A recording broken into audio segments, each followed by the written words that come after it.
Muchas gracias, señora presidenta, señorías, señoras y señores diputados. Buenos días.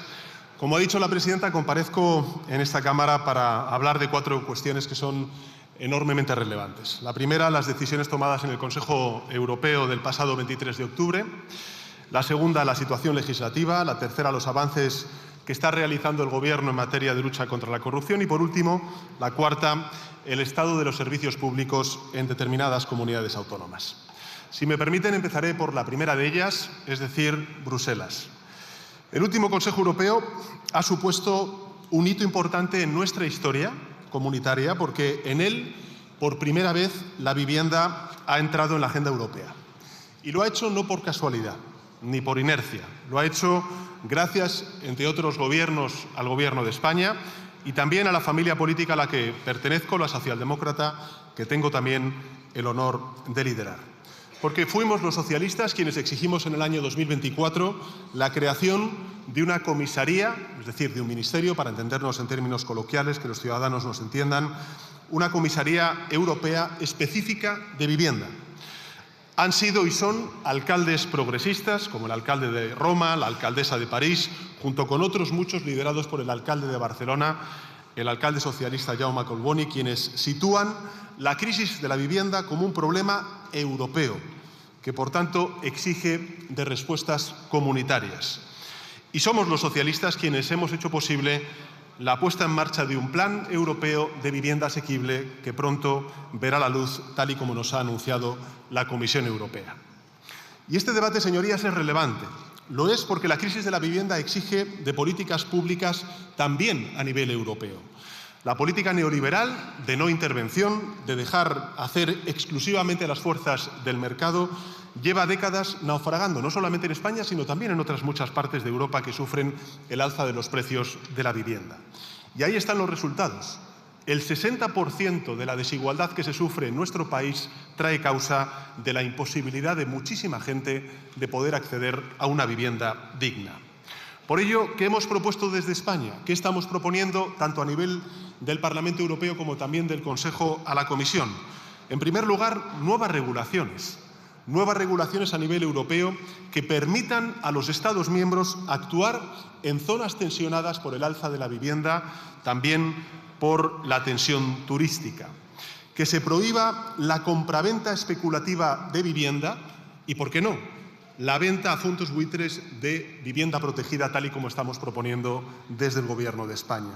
Y que se dedique también a nivel europeo una partida específica para la construcción de vivienda asequible para compra o alquiler de los más jóvenes. En definitiva, señorías, una verdadera política pública, y subrayo pública, de intervención a nivel europeo que haga de la vivienda el quinto pilar del Estado del Bienestar, tal y como nos hemos fijado desde el Gobierno de España durante esta legislatura.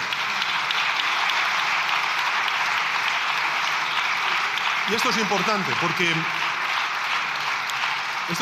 señorías, porque los europeos sin duda tenemos que unirnos frente a la amenaza de Putin y tenemos que solidarizarnos con Ucrania. Tenemos que impulsar nuestra competitividad y también tenemos que superar las guerras arancelarias y las guerras comerciales que están abriendo otras grandes potencias en el mundo. Pero también tenemos que unirnos para resolver la crisis de la vivienda, porque en definitiva también la competitividad económica de nuestro continente, la cohesión social, en definitiva la prosperidad económica de Europa, dependen de ello. De igual modo, los europeos tenemos que trabajar juntos para neutralizar la emergencia climática. Yo creo que esto, además, señorías, es muy importante en un país como el nuestro, que está sufriendo en primera persona, en nuestras propias carnes, las consecuencias de la emergencia climática. Y, evidentemente, lo sabemos, aquí también vamos a ser testigos de nuevo en este debate en la mañana de hoy, fuerzas políticas que defienden que en el contexto actual la transición ecológica es un obstáculo para nuestra competitividad y para nuestra seguridad y que, por tanto, ante esta coyuntura, lo que deberíamos hacer es abandonar nuestros compromisos con la transición ecológica, con la transformación energética y quedarnos en el ahora no toca. Nosotros, señorías, pensamos exactamente lo contrario.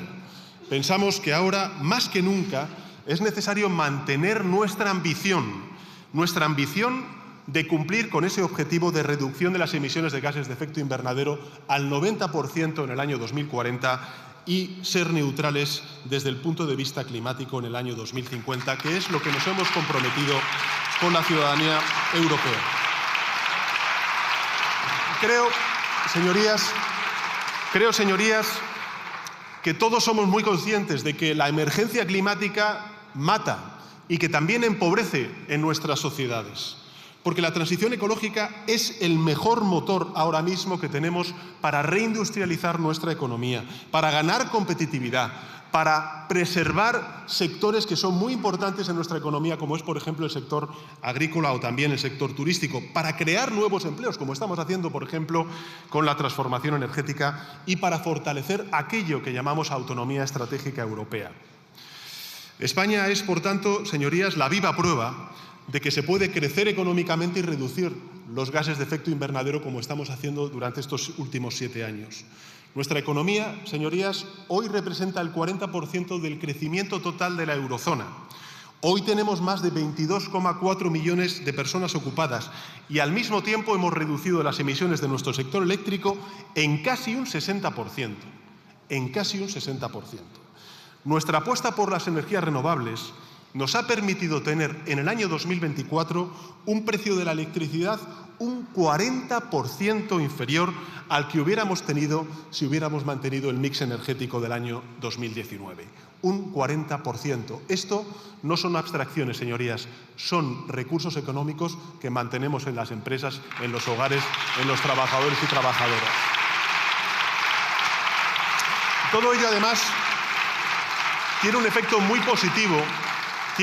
muy positivo porque atrae inversión, crea empleo, reindustrializa nuestra economía y esto nos está ayudando, a su vez, a atraer esa reindustrialización a muchos de los territorios de nuestro país que vieron durante la revolución industrial de los siglos pasados pasar ese desarrollo económico a otros territorios y no a los territorios que lo estamos viendo hoy. Y pienso en la Comunidad Valenciana, también en Extremadura o Andalucía, por citar algún ejemplo.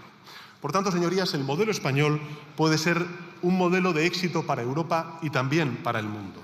10 años después de los acuerdos de París, Europa es hoy quien lidera el compromiso climático. Hoy estamos viendo grandes potencias como, por ejemplo, la estadounidense, que se ha apartado de esos compromisos climáticos, que se ha salido de los acuerdos de París, pero quiero decir con orgullo que Europa, también gracias al compromiso de España, sigue manteniendo viva la llama del compromiso climático, no solamente con las generaciones presentes, sino también con las generaciones futuras que tienen el mismo derecho que nosotros a vivir en un planeta saludable.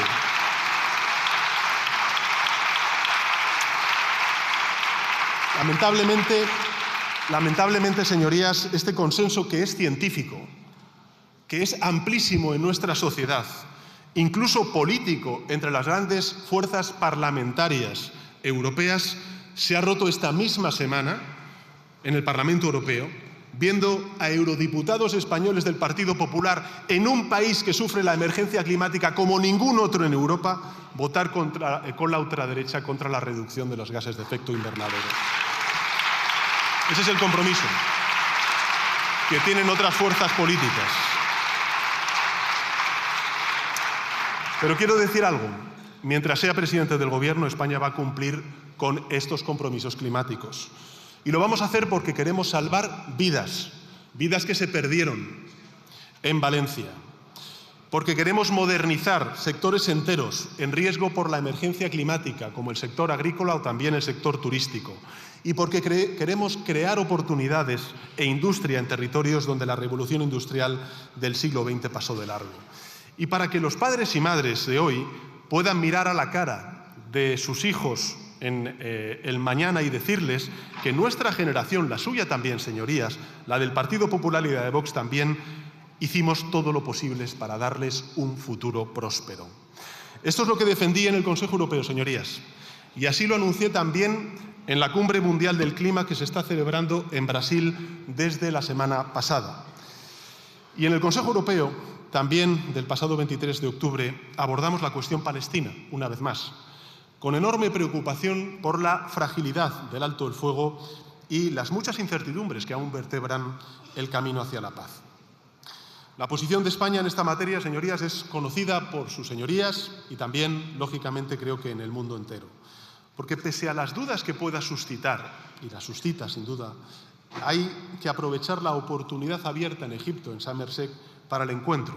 Y hay que confiar en los mediadores y apoyar a todas las partes. Pero también, con la misma contundencia, hay que exigir a Israel que abra completamente los corredores humanitarios, que respete la integridad, entre otros, del pueblo palestino y que avance hacia la solución de los dos estados, porque esa es la única solución justa y duradera para este terrible conflicto. Y como saben, desde el principio de esta guerra, España se ha ofrecido a albergar una conferencia internacional de paz que abra el horizonte de seguridad y de paz entre los pueblos de Israel y de Palestina. Por tanto, desde el Gobierno de España vamos a ser constructivos, pero también creo que es importante subrayar que vamos a ser vigilantes, porque vamos a seguir muy de cerca el proceso, asegurarnos de que el primer ministro Netanyahu y también la banda terrorista Hamás cumplen lo pactado y vamos a seguir apoyando a la población palestina todo el tiempo que sea necesario. De hecho, les anuncio que la semana que viene el Gobierno transferirá a la Autoridad Palestina 46 millones de euros extraordinarios en ayuda socioeconómica a través de programas europeos, porque España estará siempre con el pueblo palestino y también estará siempre con el pueblo de Israel. Esto en lo que respecta, señorías, al 23 de octubre en Bruselas, los resultados del Consejo Europeo. Permítame que aborde ahora el segundo de los asuntos de esta comparecencia, que es la situación legislativa, la situación de esta Cámara. Miren, nosotros, señorías, llevamos gobernando 7 años este país, desde el año 2018. Y lo hemos hecho siempre en coalición y en minoría parlamentaria. Y como recordarán los ciudadanos, en circunstancias extraordinariamente extremas e inéditas. Hemos tenido que gestionar una pandemia, la mayor emergencia sanitaria de los últimos 100 años. Hemos tenido que gestionar crisis energéticas que han derivado en crisis inflacionarias, con inflaciones de 2 dígitos, del 10% al inicio de la guerra de Putin en Ucrania. Hemos tenido, en consecuencia, también que gestionar crisis económicas. Recordemos cómo en los primeros meses de la pandemia tuvo que bajar el PIB como consecuencia del confinamiento en un 20% del Producto Interior Bruto, y hemos tenido también que hacer frente a desastres naturales, por ejemplo, en la isla de La Palma.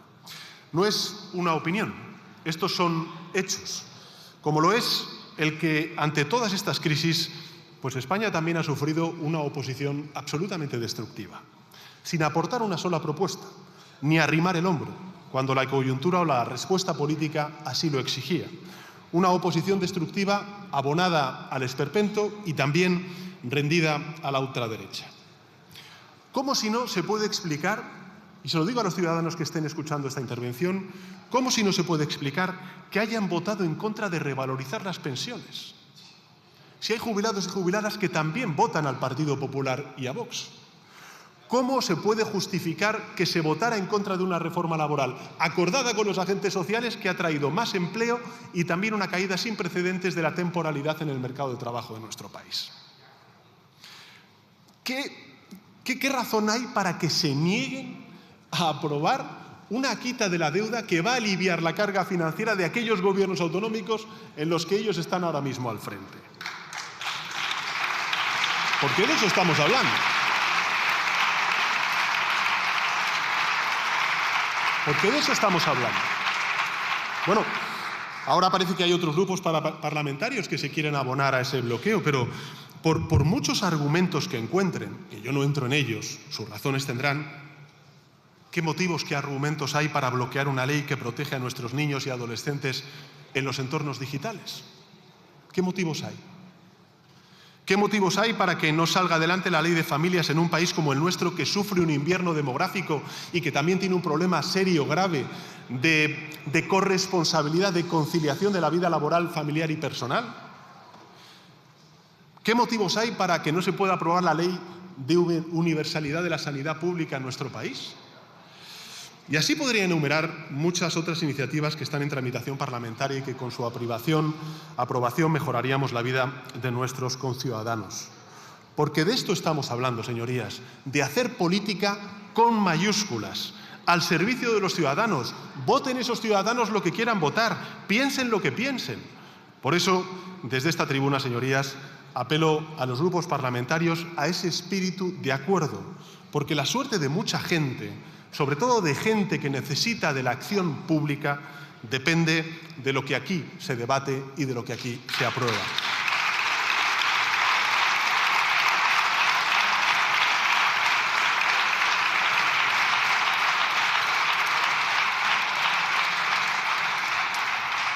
Señorías, como testigo y también, desgraciadamente, como protagonista de los ataques de esta oposición destructiva desde que tengo el honor de ser presidente del Gobierno, vengo sosteniendo la siguiente tesis. Y es que desde la crisis financiera y desde el fracaso de las respuestas neoliberales a esa crisis financiera, asistimos al colapso político-intelectual de la derecha tradicional en nuestro país y en nuestro continente. Sí, eso no significa que no tengan responsabilidad institucional, la tienen, y mucha, por cierto, después de las elecciones de mayo del año 2023. Pero, señorías, no hay proyecto político detrás de ese poder institucional. Hay un fracaso político-intelectual de la derecha tradicional desde la crisis financiera y la respuesta neoliberal fracasada. Todos los resultados han demostrado ser producto de mantras absolutamente equivocados. Porque no es cierto que el Estado no deba intervenir en el mercado. Hay fallos que solo desde la intervención pública pueden ser subsanados. Pensemos, por ejemplo, en la crisis energética, pensemos en la crisis habitacional que sufren muchos de nuestros jóvenes, pensemos en el desafío del mundo ciber que tiene ante los derechos y las libertades de la mayoría de la gente, o de la crisis sanitaria de la pandemia. Todo ello, ¿qué es lo que exige? No exige una mayor regulación, pero sí exige una buena regulación. Y desde luego lo que sí que exige, lo que es imperativo, es contar con un estado del bienestar robusto que cohesione y que no haga más desiguales a nuestras sociedades. Como tampoco es cierto, señorías, que las mayorías absolutas en este Parlamento traigan mayor estabilidad. No, no es así, señorías. Son las políticas que se aprueban en esta Cámara las que garantizan que haya una estabilidad social y política en nuestro país. Ejemplos los tenemos muy recientes.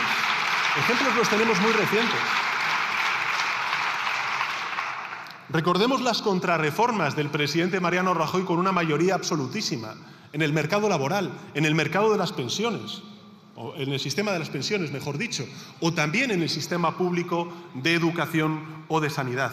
La contestación social que se vivió en los pueblos, las calles de nuestras ciudades fue absolutamente extraordinaria, por no mencionar la grave crisis constitucional que se vivió en Cataluña en esos años. Este Gobierno, señorías, con todas las dificultades posibles, ha logrado aprobar reformas que han mejorado la vida de la gente, también de los votantes de la oposición que sistemáticamente han votado en contra de estas reformas, por ejemplo, en materia laboral, en materia de pensiones, o la educativa o sanitaria. Y todo ello, ¿cómo lo hemos hecho? Pues lo hemos hecho con horas y horas de negociaciones interminables, de diálogo, de una clara vocación de acuerdo y no de imposición. Y ahí están los resultados, señorías. No son abstracciones. El trabajo que se ha hecho aquí, que se está haciendo aquí en estas Cortes Generales, está trayendo crecimiento económico como ninguna otra economía europea, creación de empleo como no hemos tenido durante estos últimos 25 años y reducción de desigualdad como tenemos ahora mismo, que es de las más bajas de la historia de nuestro país. Y queda mucho trabajo por hacer en esta materia. Pero lo importante, lo relevante son los resultados. Esas reformas, y digo más, esas reformas las hemos logrado gracias al acuerdo entre sus señorías, el Gobierno de España y los agentes sociales. Hemos logrado paz social. Y esa paz social, señorías, sí, paz social. Y esa paz social, señorías, es uno de los principales activos de por qué ahora mismo España crece como crece, crea empleo como crea empleo y está en la situación política que está. Por tanto, afirmo con total contundencia que por convicción y por necesidad No ha habido en la historia de la democracia de nuestro país un gobierno tan parlamentario como el que me honro en presidir. ¿Es así? Es así.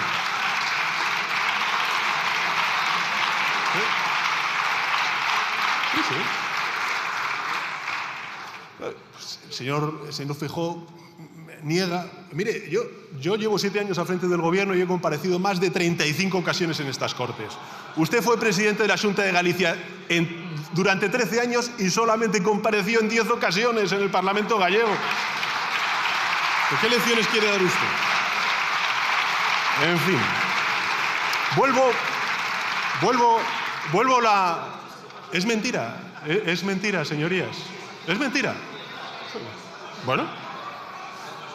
Vuelvo a la oposición destructiva que sufre España, a su colapso político-intelectual.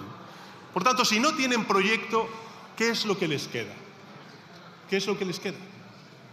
Bueno, pues lo que les queda es insultar, como insultan, caer en contradicciones, como caen, y rendirse a la ultraderecha copiando sus formas y sus políticas. Sobre insultos... Bueno, yo sobre insultos no recordaré ninguno porque bastará leer mañana el diario de sesiones para saber exactamente de qué estamos hablando y a qué me refiero. Contradicciones, pues todos los días, en todas las materias, ¿no? Por ejemplo, pregúntenles a los presidentes autonómicos del Partido Popular, pasados y presentes, sobre las prórrogas presupuestarias.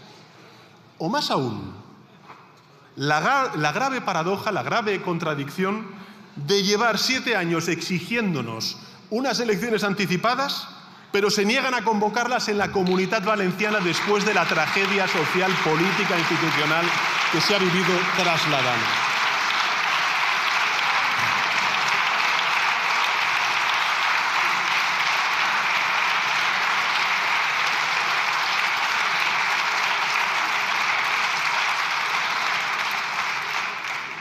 Desde esta tribuna le vuelvo a exigir, no al señor Feijóo, porque claramente, pero al señor Abascal, que no pacten con la derecha y que vayan los valencianos y valencianas a elecciones, que no quieren más dosis de negacionismo, lo que quieren es cambiar el rumbo después del desastre que ustedes han traído a la Comunidad Valenciana.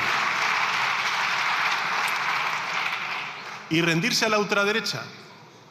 Bueno, es evidente, no solamente ustedes, señorías, también nosotros, creo que también los ciudadanos y ciudadanas de Valencia, sin luz y taquígrafos, ¿se acuerdan? Luz y taquígrafos, señor Sánchez, queremos saber exactamente qué negocian. Bueno, sin luz y taquígrafos sobre las negociaciones del señor Abascal con el señor Feijóo, que mantienen en la Comunitat Valenciana, habrá que esperar al acuerdo si lo hay. Pero ya les advierto, señorías, el Gobierno de España va a estar vigilante para que ninguno de esos acuerdos vulnere los compromisos internacionales europeos ni la legislación vigente en materia de derechos y de libertades.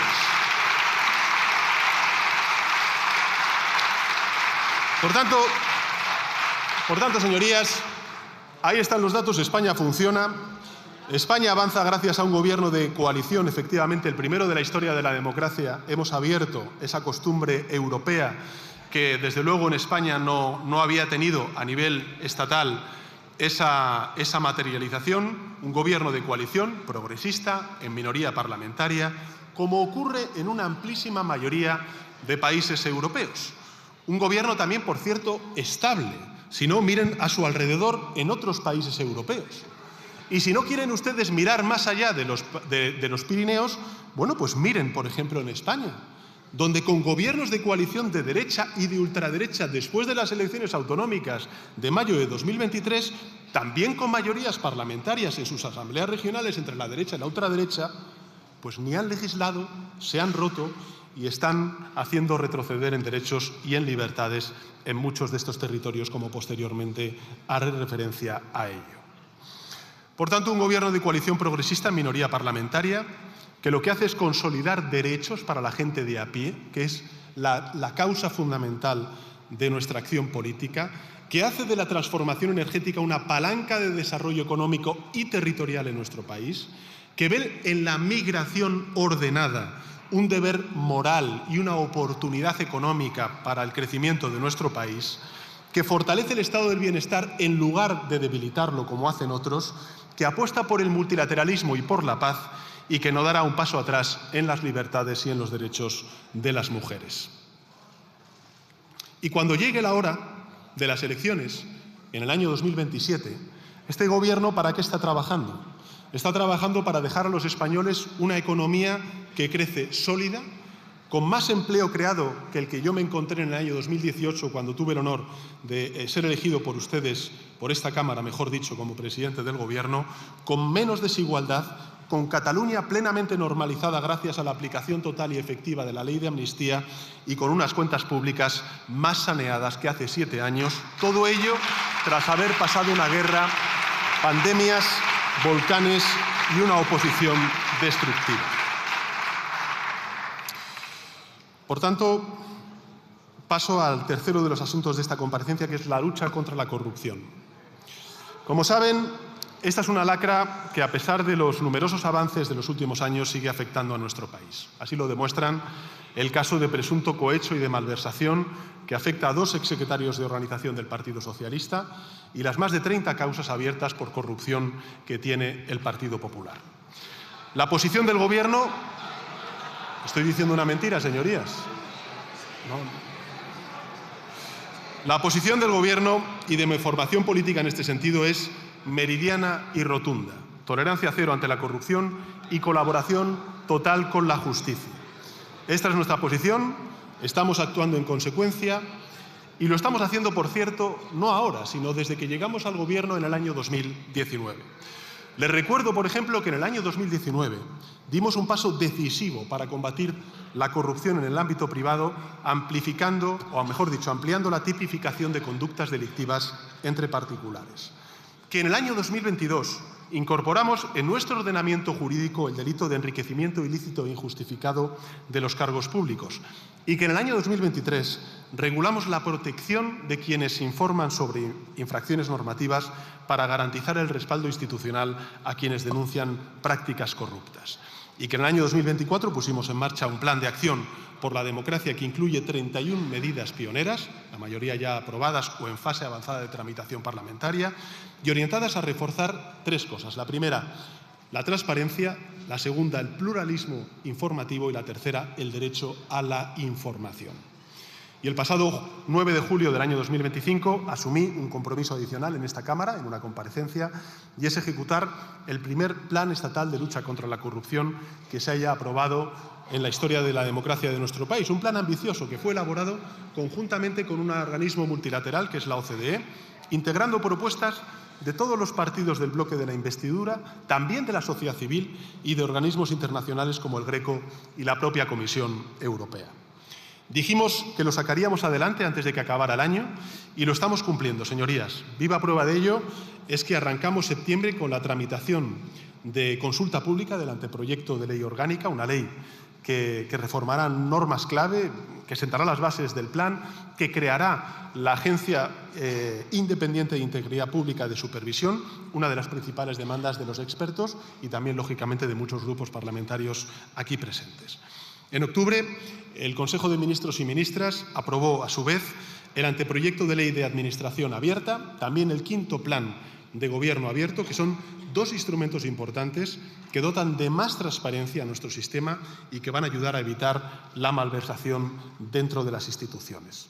Y de igual manera, el Gobierno ha puesto en marcha varias medidas de supervisión estructural, como es, por ejemplo, la transformación de la plataforma de contratación pública, incorporando herramientas tecnológicas de inteligencia artificial para identificar patrones anómalos en la contratación pública, la supervisión por parte de la sociedad civil a través de tanto de las auditorías ciudadanas como por medio de los pactos de integridad. Saben ustedes, porque está en tramitación parlamentaria la ley de lobbies, para que por primera vez en nuestra historia democrática se regule a nivel estatal las relaciones entre los grupos de interés y también los cargos públicos. Y a finales de octubre el Consejo de Ministros, como saben, aprobó la Ley Orgánica de Enjuiciamiento Criminal, que atribuye la instrucción de los procesos penales a la Fiscalía, como ocurre en todos los lugares de Europa, y dota al Ministerio Fiscal de una mayor transparencia y de una mayor autonomía. Todo esto, señorías, tengo que decirlo en tiempo récord, cumpliendo la palabra dada e impulsando ya 13 de las 15 medidas del plan y situando a España a la vanguardia europea en la lucha contra la corrupción. Espero poder contar con una amplísima mayoría del consenso parlamentario para que puedan ser aprobadas cuanto antes estas importantes leyes en la lucha contra la corrupción. Y quiero además decir algo muy importante, y es que este plan, su ejecución, su implementación va a ser evaluado externamente por un organismo con una alta reputación como es la OCDE. Este prestigioso organismo internacional no solamente va a supervisar la implementación de este plan, sino que también va a medir los resultados alcanzados. Y a mí me parece esto esencial, más allá de las palabras, porque nosotros, pues en fin, no hacemos todo esto para cumplir el expediente y dejar atrás pues esta crisis. Lo hacemos porque realmente creemos en la limpieza democrática, porque la corrupción no solo define a corruptores y a corrompidos, también pone frente al espejo a quienes deciden actuar y a quienes deciden mirar a otro lado. Y no tengan duda, señorías, de que este Gobierno siempre estará entre los que actúan.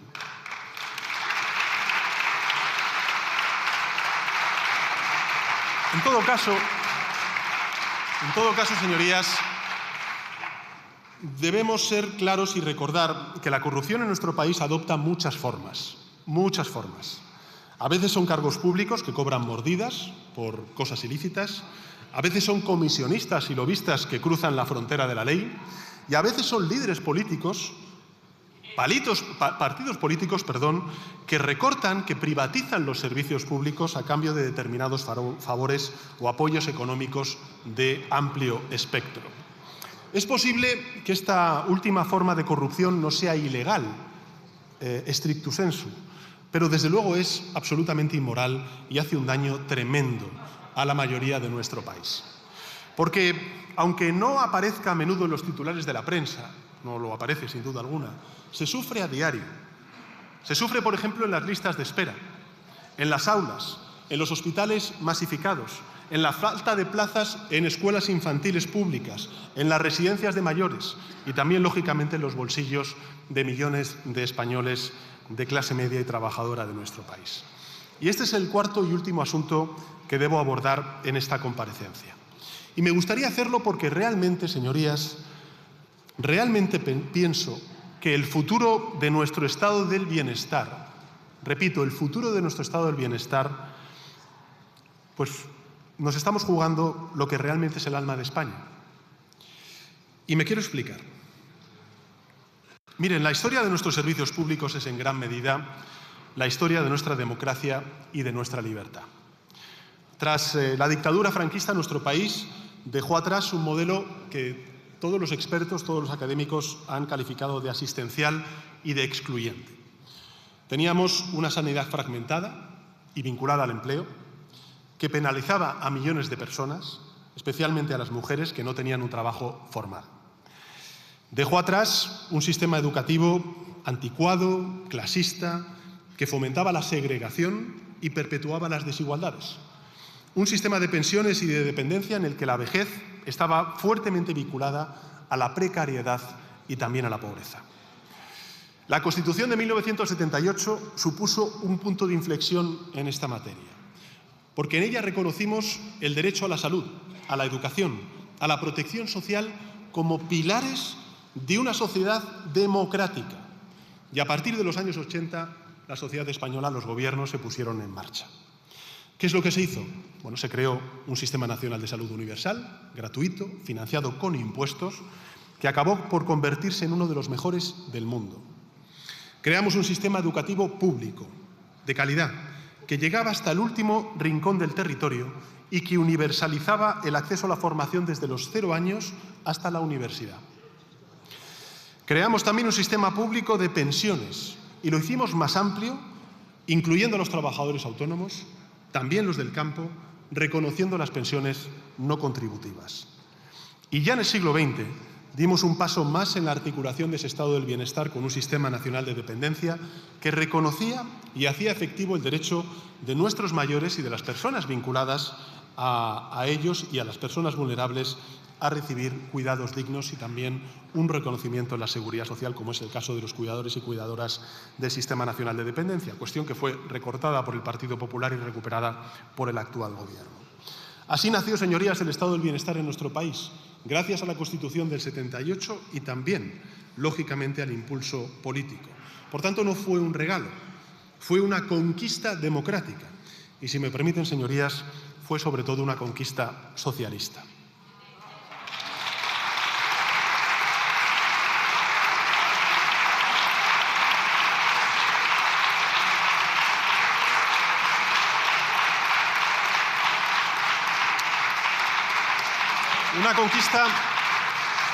Una conquista que, desgraciadamente, la bancada de la oposición se ha empeñado en destruir cada vez que ha tenido ocasión y ha tenido mayoría parlamentaria en estas Cortes Generales y ha gobernado, por ejemplo, en primer lugar, con las privatizaciones masivas bajo el Gobierno de José María Aznar, recordémoslo, donde se regaló al sector privado, señorías, una parte importante de nuestras empresas y servicios públicos por un valor total de 30.000 millones de euros.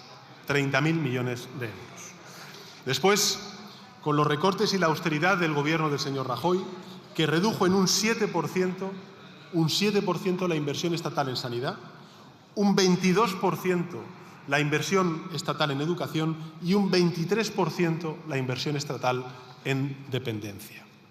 El mayor de esos recortes, por cierto, orquestado por el entonces secretario de Estado de Servicios Sociales e Igualdad, un tal Moreno Bonilla. Ustedes parecen haberlo olvidado, pero nosotros no. Por tanto, privatización, recortes y precariedad. Ese ha sido el mantra, el regalo del Partido Popular a nuestro estado del bienestar en los años que siempre ha gobernado este país. Afortunadamente, el cambio de Gobierno en julio de 2018 puso fin a esta tendencia que desmantelaba, que destruía nuestro estado del bienestar y yo creo, honestamente, señorías, que marcó el inicio de una nueva etapa en nuestra historia política. Porque desde que llegamos al Gobierno, ¿qué es lo que hemos hecho? Bueno, lo primero que hemos hecho es algo muy importante y con un extraordinario esfuerzo. Hemos revertido los recortes de la anterior administración del Partido Popular. Hemos ampliado los derechos de ciudadanía y hemos apostado por lo público como ningún otro Gobierno lo había hecho antes. Eso es lo que hemos hecho y eso es lo que estamos haciendo, señorías. Y tenemos un dato muy claro, un dato incontestable para demostrarlo, y son 300.000 millones de euros. Ese es el dato. Repito, 300.000 millones de euros. Ese es el dinero adicional, repito, 300.000 millones de euros de dinero adicional que este Gobierno de coalición progresista ha invertido en servicios públicos a lo largo de estos 7 años de administración.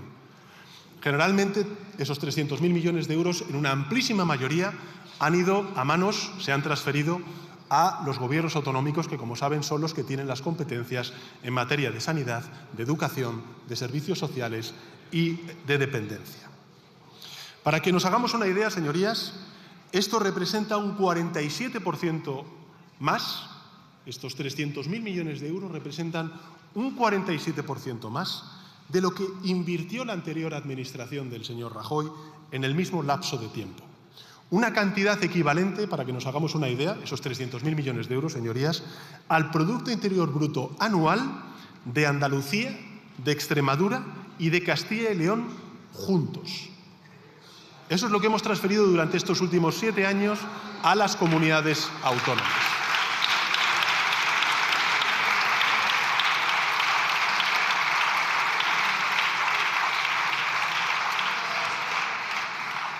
Hemos puesto a disposición de la sanidad pública, señorías, 40.000 millones de euros. 40.000 millones de euros. Un 45% más que el Gobierno anterior. Con ellos, ¿qué hemos hecho o qué hemos permitido lograr? Bueno, pues hemos recuperado, por ejemplo, la universalidad del derecho a la salud. Hemos eliminado los copagos para los ciudadanos más vulnerables. Hemos reforzado las plantillas del profesional sanitario. Hemos ampliado la cartera de servicios comunes y hemos modernizado 13.000 centros de salud en todo nuestro país y hemos comprado maquinaria nueva que hoy está a disposición de los ciudadanos en muchos hospitales de nuestro país. Esto es lo que hemos hecho en sanidad. 40.000 millones de euros puestos a disposición de la sanidad pública en nuestro país en manos de las comunidades autónomas. En educación hemos movilizado, señorías, un 91% más que el Gobierno anterior. Repito, un 91% más de recursos que el Gobierno anterior. ¿Con ello qué hemos logrado? Hemos logrado doblar el número de becas, hemos creado 42.000 plazas públicas para los chavales, los niños y niñas de 0 a 3 años, hemos aumentado en un 42% las plazas de formación profesional, hemos ampliado las plantillas de docentes, hemos equipado los centros educativos con recursos de programación y de robótica y hemos creado nuevos mecanismos de apoyo para los alumnos y alumnas más desfavorecidos. Eso es lo que hemos hecho en educación, señoría, un 91% más de recursos para nuestros jóvenes y nuestros maestros. Y en dependencia que hemos hecho tras los años largos y negros de la administración anterior, bueno, pues hemos invertido 8.116 millones de euros más que la administración del Partido Popular de Mariano Rajoy. Y lo hemos hecho primero para revertir los recortes que se infligieron por parte de la administración del Partido Popular, para corregir los años de infrafinanciación del Sistema Nacional de Dependencia, para mejorar los servicios que reciben nuestros ciudadanos, con mejores pensiones, con la transformación del modelo de cuidados de larga duración hacia la atención centrada en las personas o con una ley ELA que permitirá a las personas que sufren esta enfermedad contar con un acompañamiento a las 24 horas del día. Esto es lo que hemos hecho. Esto es lo que hemos hecho. Reforzar donde otros recortaron e invertir donde otros privatizaron. Entonces, la pregunta, señorías, es si hemos aumentado en 300.000 millones de euros las transferencias a las comunidades autónomas para reforzar las políticas públicas que están en manos de las comunidades autónomas. La pregunta que se puede hacer la gente que esté viendo esta comparecencia, que esté escuchando al Gobierno dar estos datos, la pregunta es evidente. Si el Gobierno central está invirtiendo más en servicios públicos, está transfiriendo más de 300.000 millones de euros respecto a lo que hizo la administración anterior, ¿por qué en muchos lugares de nuestro país las listas de espera y la calidad del servicio de estos servicios públicos están empeorando? ¿Por qué está empeorando?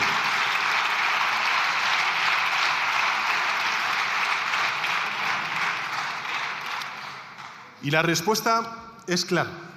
La respuesta es que no es un problema económico, es un problema ideológico y un modelo de sociedad. Porque hay gobiernos autonómicos que están usando este dinero de la gente, para satisfacer las exigencias de los de arriba, de las élites, y hacer negocios que quizás son legales, pero que sin duda son inmorales y destructivos para las clases medias y trabajadoras de nuestro país.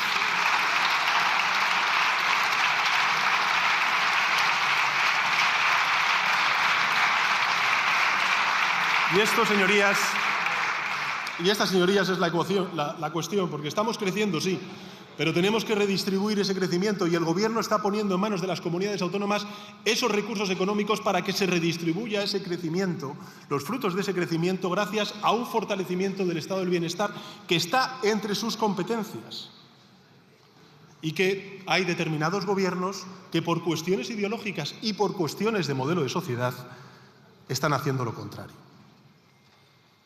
Empecemos, por ejemplo, con la sanidad. En los últimos 7 años, este territorio, la Comunidad de Madrid, ha recibido casi 130.000 millones de euros en transferencias de la Administración General del Estado. Repito la cifra, 130.000 millones de euros en transferencias de la Administración General del Estado, del Gobierno de España. Bueno, ¿qué se ha hecho con ese dinero adicional? Pues ha bajado en 5.067 millones de euros los impuestos a la clase alta que vive en Madrid. Ha destinado más de 5.000 millones de euros a contratos con empresas privadas, como por ejemplo la de Quirón. en apenas 6 años. Hasta el punto, señorías, hasta el punto de que hoy 1 de cada 3 euros del gasto madrileño en salud va a concierto con sanidades, con clínicas privadas. 1 de cada 3 euros del gasto madrileño en salud va a concierto con clínicas privadas. 1 de cada 3 euros. ¿Y qué ha conseguido el gobierno de la señora Ayuso? Bueno, pues la doctrina neoliberal nos dice que privatizar significa mejorar la eficiencia y mejorar la calidad del servicio. Eso es lo que dicen en teoría, ¿no? ¿Verdad, señorías?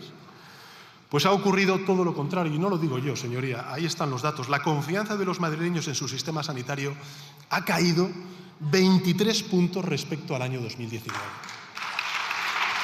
23 puntos.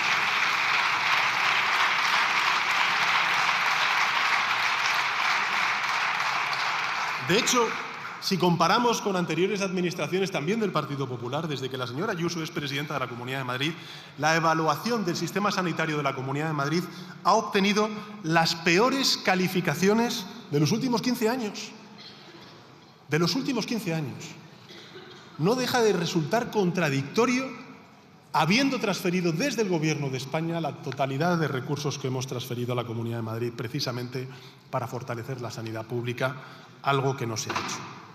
Mientras, por tanto, el número de pacientes que aguardan para ver a un especialista se ha duplicado, las listas de espera para hacerse una prueba diagnóstica se han disparado, de manera que hoy hay que esperar hasta 2 años, señorías, 2 años para ecografías por bultos en pecho o en cuello.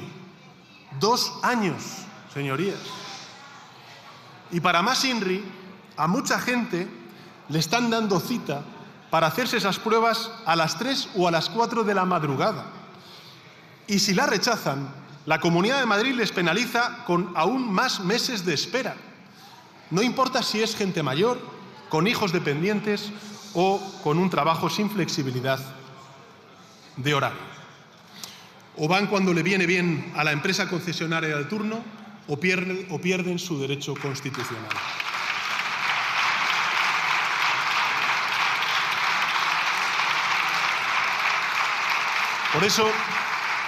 Por eso, señorías, se explica que para sobrevivir más de 360.000 madrileños han tenido que hacerse un seguro privado, un incremento del 16%. Este es el milagro privatizador de la Comunidad de Madrid, señorías. Una sanidad pública que se apaga poco a poco, pese al esfuerzo de sus extraordinarios profesionales, mientras brillan las cuentas de resultados de las empresas privadas. Señorías del Partido Popular y de Vox, ustedes han convertido Madrid en un casino en el que Quirón siempre gana y los ciudadanos, al menos la mayoría, siempre pierden.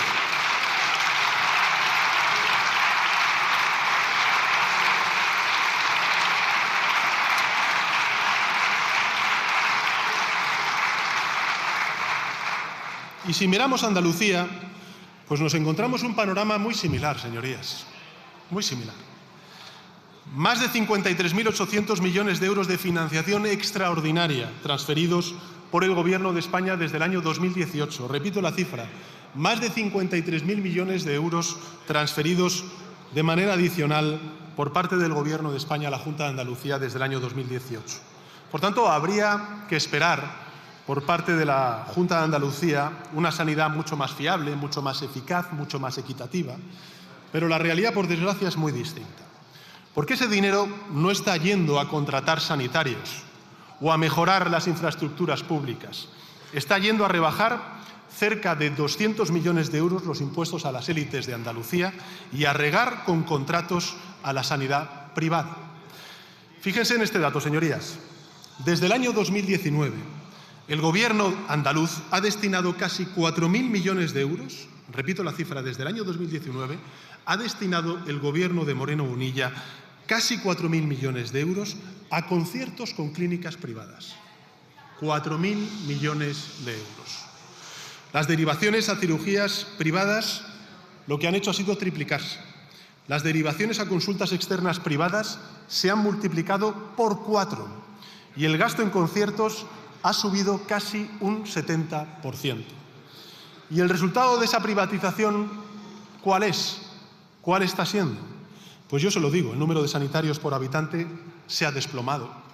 Hoy Andalucía tiene 18.000 profesionales menos de los que les correspondería o en comparación con la media nacional. La satisfacción de la ciudadanía con los servicios recibidos también ha caído, como por ejemplo en la Comunidad de Madrid. La proporción de andaluces que sufre pobreza farmacéutica ha aumentado hasta superar la media española y las listas de espera se han disparado en la sanidad pública andaluza. Fíjense, en este momento, señorías, en este preciso momento hay 848.787 andaluces esperando un diagnóstico. 848.787 andaluces esperando un diagnóstico y 200.000 esperando una operación, de los cuales 43.000 llevan más de un año esperando esa intervención quirúrgica en el sistema sanitario andaluz. Y esto, señorías, no solamente es lamentable, sino que es inmoral e ilegal.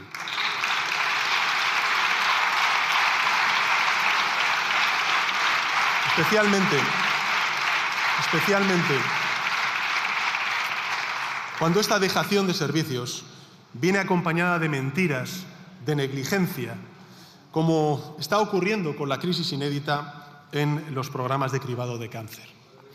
El sistema ha dejado de funcionar correctamente en varias provincias, comprometiendo la detección precoz y con ella la salud y la vida de miles de mujeres en Andalucía. Bastaba antes una llamada breve, rutinaria, para ahorrar un sufrimiento inmenso a mucha gente. Pero esa llamada nunca llegó.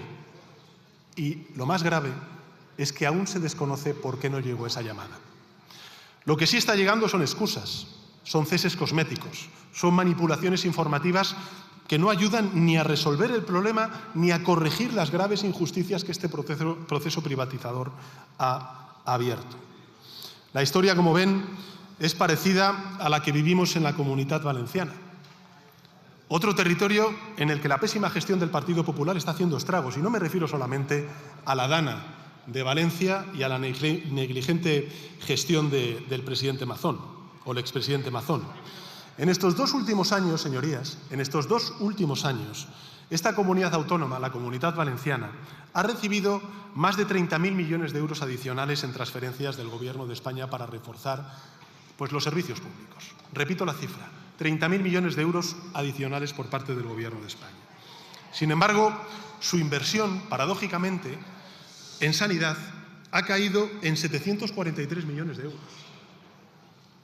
Ha caído en 743 millones de euros. Mientras que sus conciertos con las clínicas privadas han subido hasta superar los 376 millones de euros. Por tanto, menos recursos para los ciudadanos, no será porque no se han transferido más recursos por parte de la Administración General del Estado a esa comunidad autónoma, más negocio para los suyos, como ocurre en todas aquellas administraciones que gobierna el Partido Popular.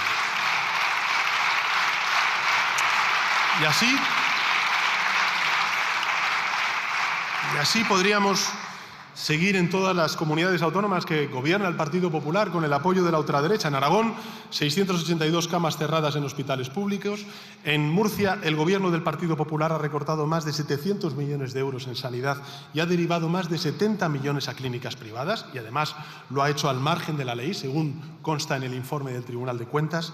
En Galicia, el tiempo medio de espera para ver a un especialista ha aumentado en casi un mes, y en Castilla y León 199 millones de euros desviados a la sanidad privada. Insisto, todos estos recortes, todos estos ajustes, mientras este Gobierno ha aumentado en 300.000 millones de euros adicionales la financiación para servicios públicos de todas las comunidades autónomas de nuestro país. Por tanto, no es una cuestión solamente de recursos económicos, es una cuestión también de compromiso político y social y, lógicamente, de un modelo de sociedad que claramente es disfuncional respecto al sentir y lo que quiere la mayoría de nuestros ciudadanos, que lo que quieren son servicios públicos fuertes, robustos, que cohesionen social y territorialmente a nuestro país.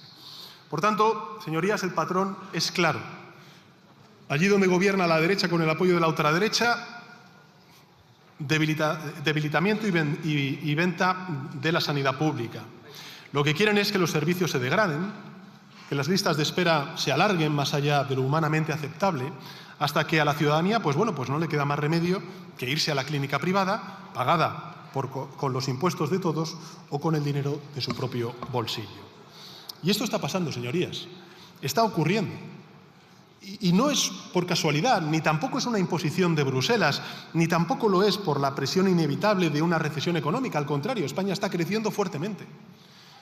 Representamos el 40% del crecimiento económico de la zona euro. Estamos creando empleo como no se había creado nunca en nuestro país. 22.400.000 personas ocupadas, con una población activa de 25 millones de personas. Señorías, estamos transfiriendo, insisto, 300.000 millones de euros desde que yo soy presidente del Gobierno, más para financiar los servicios públicos que están en manos de las comunidades autónomas. En fin, esto, señorías, es el resultado, evidentemente, de un proyecto político, de un plan premeditado de la derecha para desmantelar nuestro estado del bienestar y hacer negocio con los derechos de la gente. Esto también se aprecia con nitidez en el ámbito de la educación. Fíjense, en los últimos 7 años, el Gobierno de España ha transferido 670 millones de euros para la creación y el mantenimiento de plazas en escuelas infantiles públicas. Repito la cifra, 670 millones de euros adicionales. Recursos suficientes para financiar 42.000 plazas más que las que financiaba el Ejecutivo del señor Rajoy. 42.000 plazas más. Pero en las comunidades autónomas que gobierna la derecha con el apoyo de Vox, las plazas públicas han aumentado mucho menos de lo que deberían, porque una de esas partes de esos recursos se han usado para otras cosas.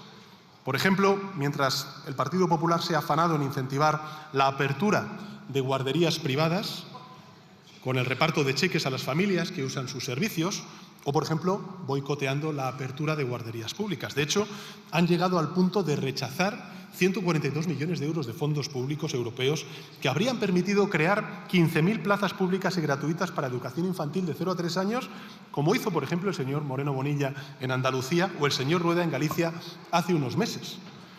Por tanto, como pueden ver, señorías, el plan es evidente, es proteger el negocio privado de unos, aunque ello implique dañar los intereses de la mayoría social. Y desgraciadamente lo están logrando.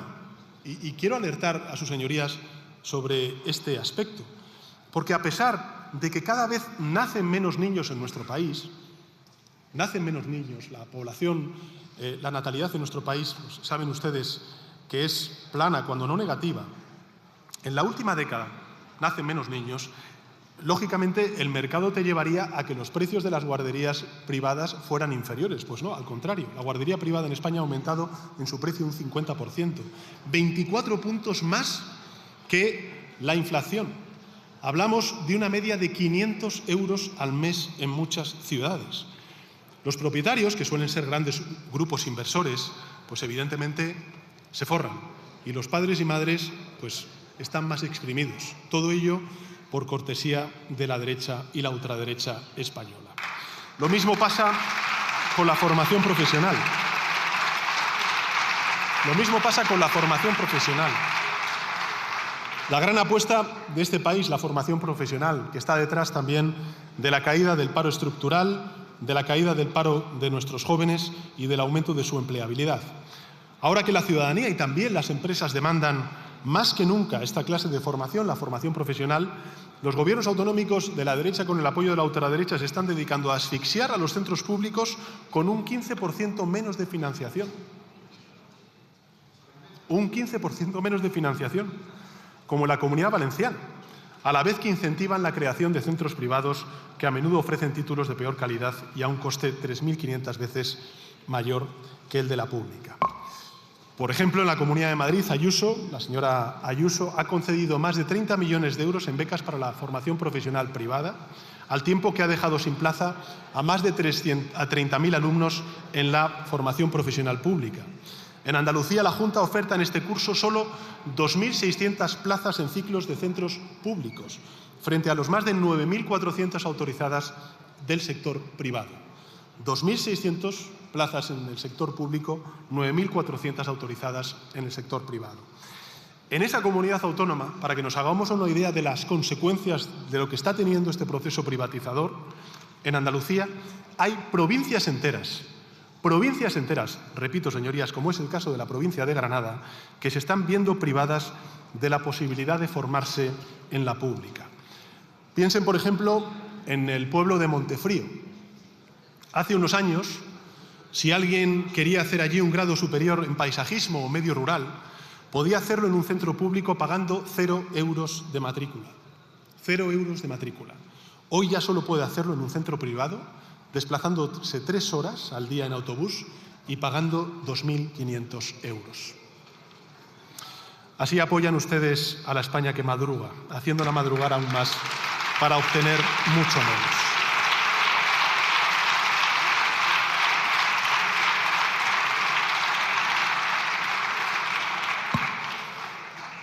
Sobre la educación superior, señorías, en la Comunidad de Madrid la situación es tan grave que una universidad como la Universidad Complutense ha tenido que solicitar un crédito de 35 millones de euros para poder pagar sus nóminas. Y eso que la señora Ayuso es alumna ilustre de la Universidad Complutense de Madrid. Del mismo modo, nos negamos a que la dignidad y salud de nuestros mayores dependientes dependa exclusivamente del dinero de sus familiares.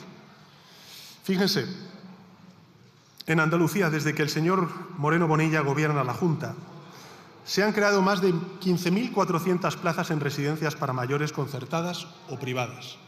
15.400. Recordemos, como he dicho antes, que este Gobierno ha transferido más de 8.000 millones de euros para revertir todos estos recursos en materia de dependencia. Plazas que cuestan una media de 2.000 euros al mes. Un precio imposible para muchísimas familias andaluzas. Y al mismo tiempo, la consecuencia es que las listas de espera para acceder a ayudas por dependencia han crecido hasta los 600 días. Piensen por un segundo, señorías, en lo que significa esto. Casi 2 años viendo cómo se apaga la autonomía de un ser querido y cómo se vacían los ahorros o aumentan las deudas para pagar una ayuda que es un derecho de todos y todas los ciudadanos y ciudadanas y una obligación de las administraciones autonómicas. En 2024, señorías, más de 5.000 andaluces murieron en la lista de espera.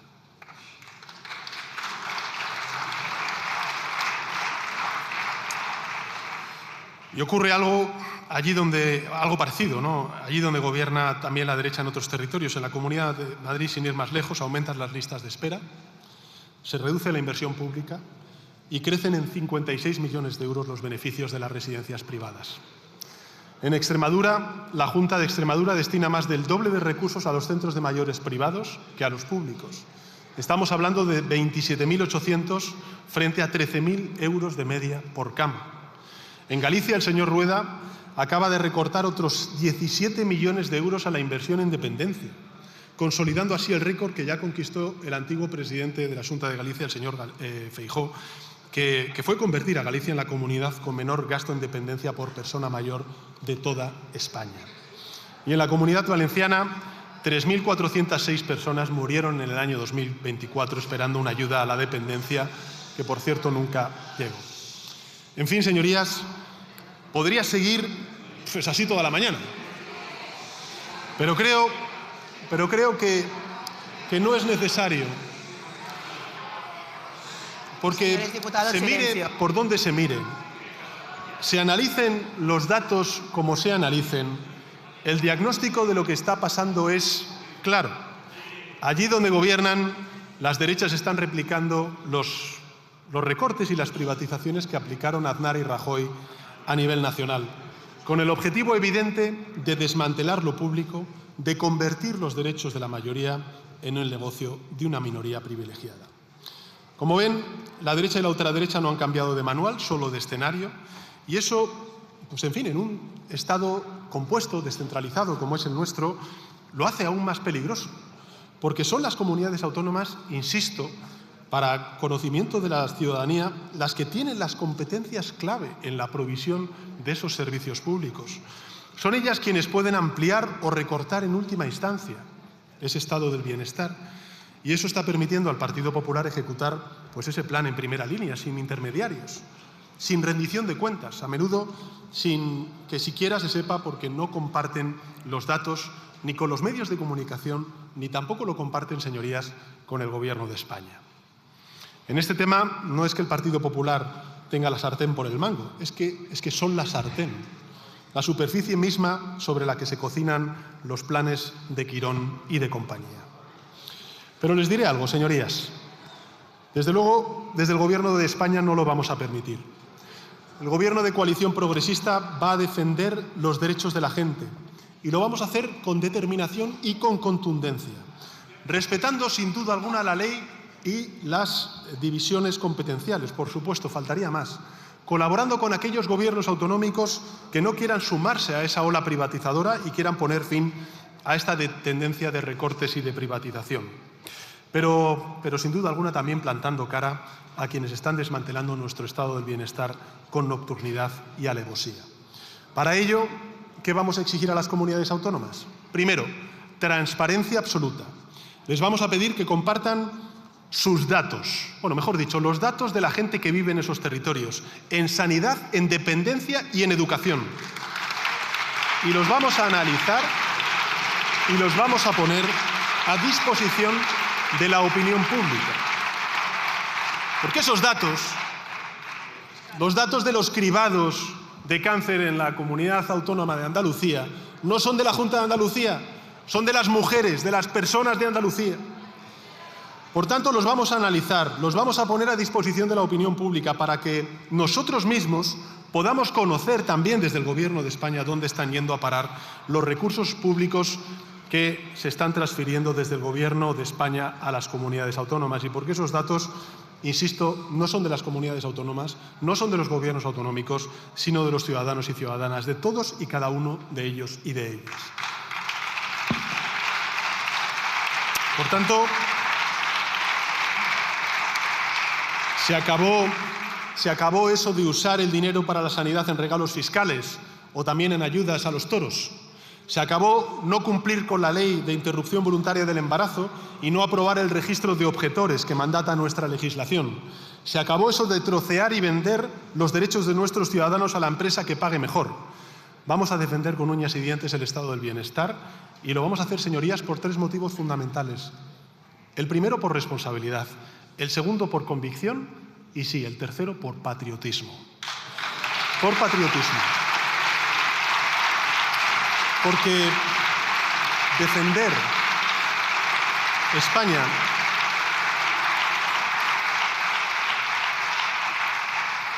España no es pasear con la bandera del aguilucho, la bandera preconstitucional.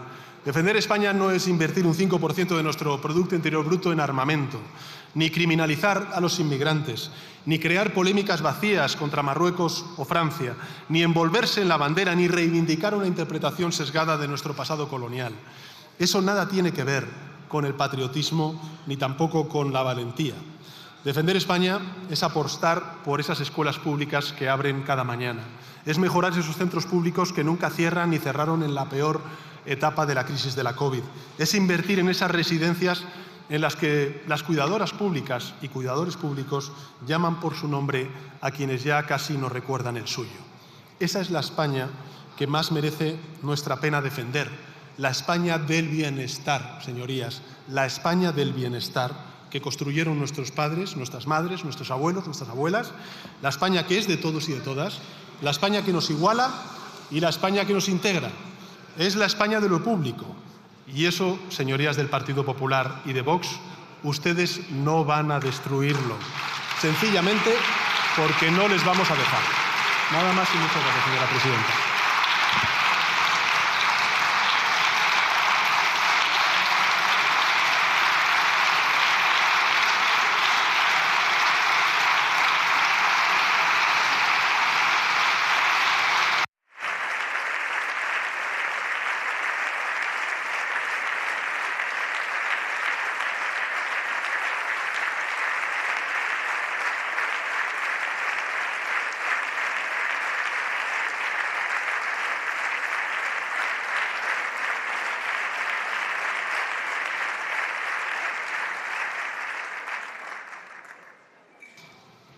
Muchas gracias, señor presidente. A continuación intervendrán los representantes de los diferentes grupos parlamentarios. Por el Grupo Parlamentario Popular tiene la palabra el señor Núñez Feijóo.